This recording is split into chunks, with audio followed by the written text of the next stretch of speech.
KTO Radio. C'est dans la relative insouciance d'un lundi de Pâques férié que la nouvelle tant redoutée est tombée. L'annonce de la mort du pape François au lendemain de son éprouvante apparition au terme de la messe de la résurrection célébrée sur la place Saint-Pierre est apparue à la fois comme brutale et cohérente. En ce temps pascal, le pontife argentin de 88 ans avait eu le temps de faire ses adieux et de boucler la boucle, trouvant même la force de visiter une prison une dernière fois dans l'après-midi du jeudi saint. Les larmes ont cependant coulé parmi ses proches comme parmi le peuple de Rome, dont l'attachement au pape dépasse largement le périmètre des catholiques pratiquants.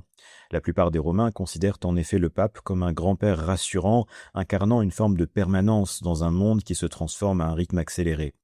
De mercredi à vendredi, des milliers de Romains se sont donc rendus à la basilique Saint-Pierre, quitte à assumer plusieurs heures d'attente, afin de saluer une dernière fois le pape, dont le corps reposait dans un cercueil ouvert conformément à la tradition. Lundi soir et mardi, c'est dans l'intimité de la chapelle de sa résidence Sainte-Marthe que ses proches collaborateurs et des membres de sa famille venus d'Argentine, mais aussi les employés du Vatican et leurs proches, ont pu se recueillir devant la dépouille du pape François. Cette résidence, qui fut sa maison durant 12 années, a ainsi vu défiler des centaines de personnes dans un climat de recueillement et de gravité, mais aussi dans une atmosphère très familiale.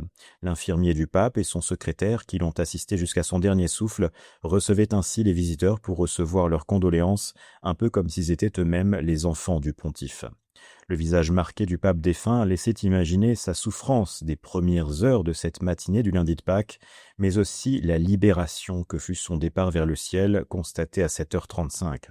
Ce passage dans la chapelle et dans les couloirs de la résidence Sainte-Marthe donnait l'impression de rencontrer une famille veillant sur le corps d'un ancien, parti dans sa grande vieillesse après avoir beaucoup lutté et souffert, mais avec la satisfaction d'avoir tenu jusqu'au bout de ses forces et d'avoir mené le bon combat. Vous écoutez KTO Radio.